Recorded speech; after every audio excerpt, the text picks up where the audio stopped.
Donc Philippe Mérieux, quels sont les 3 conseils que vous donneriez à de futurs enseignants? Alors 3 conseils simples, mais essentiels.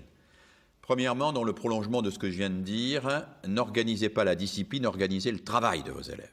Préparez le travail en amont. Demandez-vous ce qu'ils doivent faire, ce qu'ils doivent comprendre et mettez en place les outils, l'organisation de la classe pour que ça se passe le plus sereinement possible et le plus efficacement possible.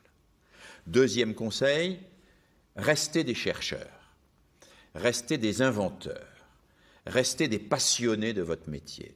Ne vous enquistez pas à refaire tout le temps la même chose. Bien sûr, il faut être exigeant et rigoureux, mais bien sûr, il faut toute sa carrière travailler à améliorer ses méthodes, travailler à améliorer son investissement professionnel, parce que c'est aussi une manière d'y trouver du plaisir dans son métier. Et puis, troisième conseil, ne soyez pas individualiste, jouez l'équipe. Jouez l'équipe. On ne pourra plus être individualiste dans l'éducation nationale, on ne peut déjà plus être individualiste. Seul, on est toujours perdant, on est dans des parties de bras de fer avec des élèves, avec des classes. Seul, on est en situation parfois de détresse, parfois de déprime. Seul, on oscille entre la dépression et la répression.